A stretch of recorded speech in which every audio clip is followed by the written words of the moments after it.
The night rain began before dinner, thin at first and then steady, whispering against the glass like an old song. Emily Parker had grown used to quiet evenings in her small Oregon house. Just the ticking clock, the hum of the refrigerator, and the sound of rain to keep her company. It had been 2 years since her husband Mark passed away, and in that time, silence had become both her comfort and her cage. She had planned a calm Friday night with tea, a blanket, and maybe a classic movie to fill the emptiness. Then her phone buzzed. It was her stepson Ryan. "Hey, Emily. Ethan and I are driving down for the weekend. Thought we'd surprise you." Before she could answer, he added, "Hope that's okay. We'll be there in a couple hours." Emily stared at the phone for a second, then smiled despite herself. Ryan always had that easy way of changing her mood. She hadn't seen him since spring break. He was 22 now, a senior in college, still carrying that restless energy Mark once had. The thought of company of voices and laughter suddenly made the quiet house feel alive again. She set out fresh sheets, found the extra towels, and put cookies in the oven. By the time headlights flashed across the driveway, the house smelled like vanilla and warmth. Emily opened the door to find the two young men soaked from the rain, laughing as they tried to juggle duffel bags and an umbrella. Come in," she said, handing them towels. "You'll both catch a cold out there." Ryan hugged her tightly, smelling faintly of rain and coffee. "Still the best hug in Oregon," he joked. The other one, Ethan, stood a little behind, polite but shy, his eyes kind and curious. "Thank you for having me, Mrs. Parker," he said. "Emily," she corrected gently. "Everyone calls me Emily." The boys warmed themselves near the kitchen heater while she poured hot chocolate into mismatched mugs. Soon the kitchen was full of easy conversation, Ryan talking about his final exams, Ethan about the small music club they'd started, and Emily listening, smiling at their stories. It had been so long since laughter had filled her home that she found herself watching them more than she meant to, memorizing how light seemed to find its way back into her life through them. After dinner, the boys sat up in the living room with an old projector Mark had once used. They argued over which movie to watch, their voices echoing through the hall. Emily went upstairs, meaning to rest. But every burst of laughter drifted up like sunlight sneaking through curtains. She turned off the lamp, but the glow of the TV downstairs flickered against her bedroom wall, pulsing faintly with each new scene. She pulled the blanket up, closed her eyes, and tried to fall asleep. But her heart wouldn't quiet down. Maybe it was the noise. Or maybe it was the feeling of not being alone anymore. She had spent too many nights staring at that ceiling, thinking about what she'd lost. Tonight, the house felt alive, and she didn't want it to stop downstairs. She heard Ethan's laugh softer, lower than Ryan's, and Ryan teasing him about something. Emily smiled. She could almost picture them sitting side by side on the couch, their faces glowing from the movie light. Two young men with all of life still ahead of them. She thought about how fast time moved. How just a few years ago, Ryan was that shy boy trying to accept a new stepmother, and now he was grown, independent, kind. Mark would have been proud. The wind outside picked up. The rain tapped faster on the glass. Emily got up and went to the window. The street was silver and wet under the lamplight, the trees bending slightly in the wind. She could see the living room light through the stairwell, warm, golden, alive. She made her way downstairs quietly, barefoot, not wanting to disturb them, but curious anyway. From the hall, she saw Ryan asleep on the couch, one hand still clutching a half-eaten cookie. Ethan was awake, flipping channels with the remote, his eyes half closed. Emily smiled. "Looks like the party's over." Ethan jumped slightly, then grinned. "Sorry, did we wake you?" "No," she said. "You reminded me what a full house sounds like." "I'd almost forgotten," he laughed softly. "Ryan said you hate silence. Used to love it," she admitted, "until it started to sound lonely." Ethan nodded as if he understood perfectly. "I get that. My mom says the same thing.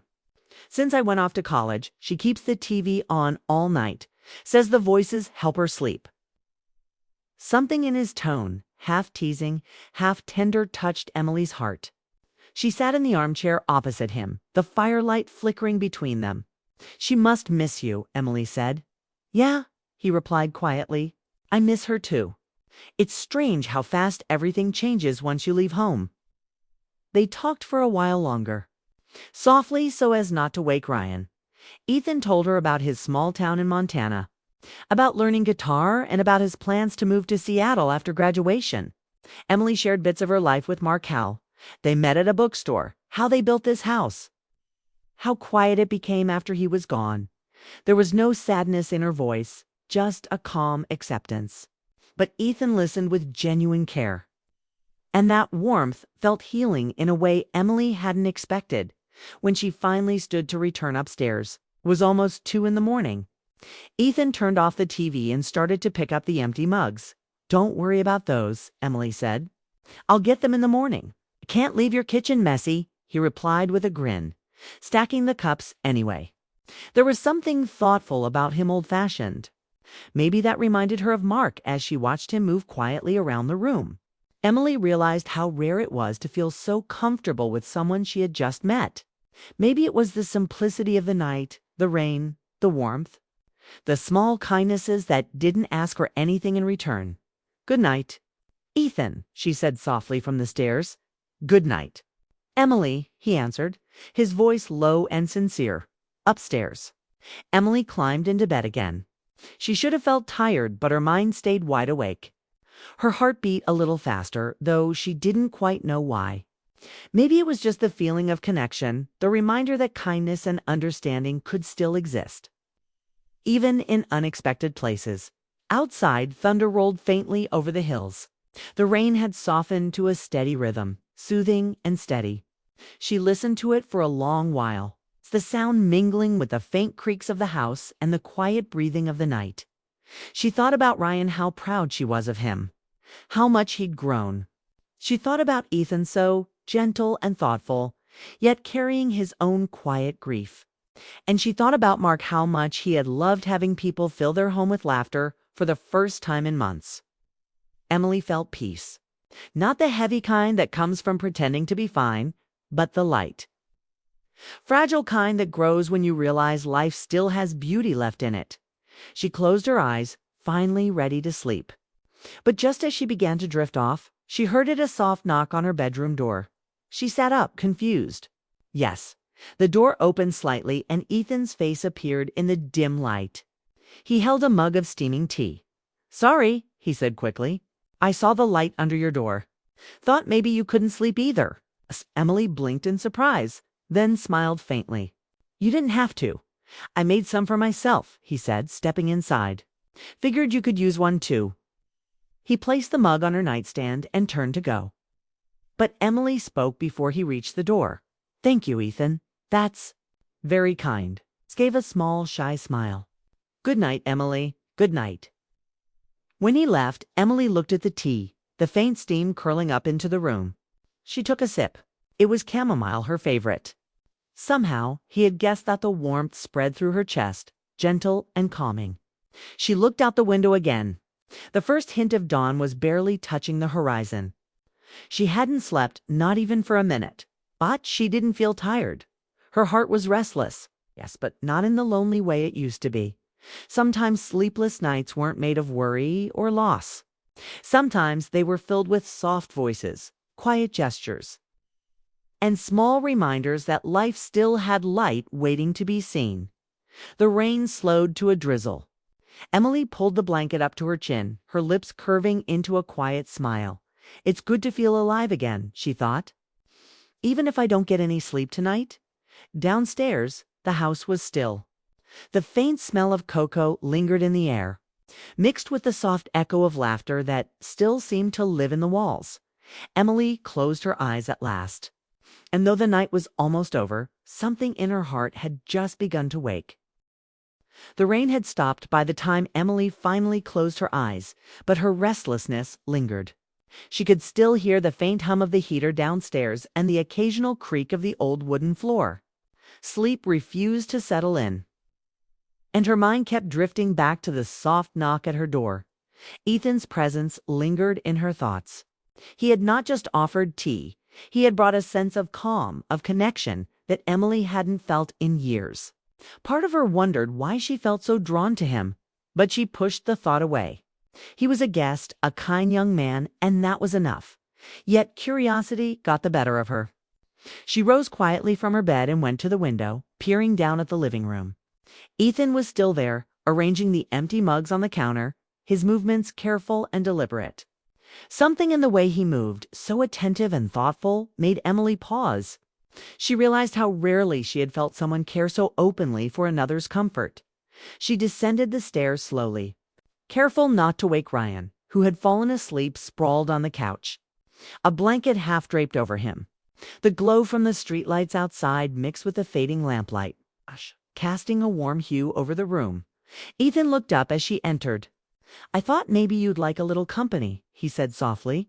His voice had a gentle sincerity that made Emily's heart skip a beat, though she refused to let herself dwell on it. I couldn't sleep," she admitted. "The house is too full of life tonight." He smiled, nodding. "I understand. I feel the same way sometimes." They sat together on the armchairs near the window, watching the night settle into early morning. Outside, the streets were wet and shining, reflecting the faint glow of distant streetlights. Emily thought about how long it had been since someone had shared this kind of quiet intimacy with her, a conversation without expectation, a presence without demand. Ethan spoke first, quietly. "I never really knew my mom when she was younger. She moved away before I could understand her fully. I guess that's why I notice these little things. How someone smiles, how they move, how they make a space feel alive." Emily listened, absorbing every word. There was something refreshing about his honesty, about his ability to speak from the heart without pretense. It reminded her of Mark's calm, attentive nature, the way he had always noticed the small things about her. "I miss my mom, too," Emily said softly. "She passed a long time ago, and most nights feel heavy without someone to share them with." Ethan nodded. "Exactly. That's why being here tonight feels different. Your home has a warmth that makes it easy to forget the silence for a while." They sat in silence for a few moments, letting the quiet settle between them. Emily watched Ethan, noticing the subtle way he listened, the thoughtful expressions crossing his face as he considered what to say next. She realized it was rare to meet someone so gentle and attentive, especially someone her stepson had chosen as a friend. "I think Ryan has grown so much," she said, trying to break the stillness. "Sometimes it feels like just yesterday he was a little boy, unsure of the world, and now he's confident, kind, and thoughtful." Ethan smiled, looking at Ryan asleep on the couch. "He's lucky to have you. I can see how much he cares about you, too. It shows in everything he does, even in small things like making sure his friend feels welcome." Emily's chest warmed at his words. She had spent years pouring love into Ryan's life. And hearing it recognized by someone else, someone new, felt like a quiet validation. She realized that this night, this conversation, was slowly awakening a part of her heart that had been dormant for too long. Time passed quickly. The sky outside lightened, the first hints of dawn painting the clouds a pale pink. Emily glanced at the clock and realized hours had gone by unnoticed. She hadn't felt tired once.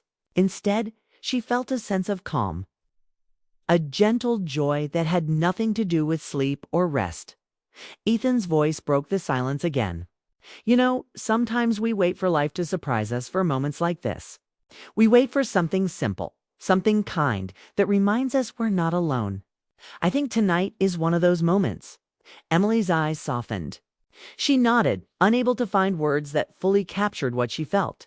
The warmth of his presence, the honesty of their conversation, and the quiet companionship had created something rare, something that felt like the beginning of healing. Just then, Ryan stirred on the couch, shifting slightly in his sleep. Ethan glanced at him and smiled. "Better not wake him," he said softly. Emily agreed. "He deserves his rest, even if we don't." They returned to their quiet vigil, sipping tea and watching the first light creep into the room. Emily realized that sometimes the heart's restlessness was not something to fight. It was a reminder that life still had surprises, that connection still mattered, and that kindness could awaken feelings that had been long buried. You remind me that people can heal," Ethan said suddenly, his eyes meeting hers. "Even after loss, even after long nights alone. Sometimes all it takes is a little warmth, a little attention to start feeling whole again." Emily's heart skipped a beat. His words were gentle but direct, simple but filled with meaning. She realized that she felt exactly the same way about him, that their brief connection had already touched her in a way few people ever could. "And you remind me," she said quietly, "that life can still surprise us even when we think we've seen all there is. That connection, laughter, and presence can come when we least expect it." Ethan smiled, shy but confident, as if he understood the depth of her words. The room was quiet again, but now the silence felt alive, vibrant, and comforting. Emily realized that some nights weren't meant to be endured. They were meant to be felt, fully and openly. Hours passed unnoticed. The faint hum of morning traffic began to mingle with the distant chirping of birds. Sunlight started to seep into the living room, turning the shadows golden. Ryan remained asleep, his presence a gentle reminder of family and love. Emily and Ethan finally stood, stretching slightly, aware that dawn had fully arrived. Ethan moved to leave, but paused at the doorway.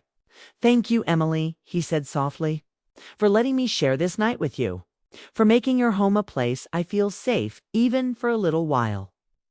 Emily smiled, a warm, tender smile.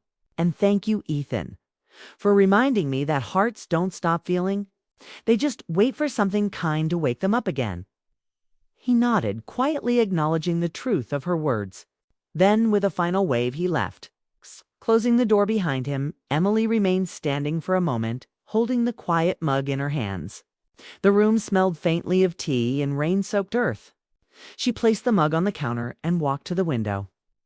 Watching the sun climb higher, for the first time in months, she felt a sense of lightness. She hadn't slept all night, but she didn't care. The night had given her something far more valuable: connection, warmth, and a quiet hope that life could still bring unexpected joy. She went upstairs to her bedroom, feeling the lingering effects of the night's conversations. Her heart was still restless, yes, but it was a gentle restlessness, one filled with possibility rather than sorrow. She knew she would never forget this night: the quiet talks, the shared smiles, the warmth of someone noticing her for who she truly was. Emily climbed into bed, pulling the blanket close. The sun streamed through the curtains, casting soft patterns across the floor. She closed her eyes, finally ready to rest, though part of her still wanted to linger in the memory of the long, meaningful night. It was a night of quiet revelations, of subtle awakenings, and of gentle connections that had the power to heal. She realized that sometimes the heart needed sleepless nights not to torment, but to remind it that warmth, laughter, and kindness could still enter life when least expected. And as she drifted into the first true sleep she had felt in months, Emily smiled, knowing that the night had left her heart a little lighter, a little braver, and infinitely more alive.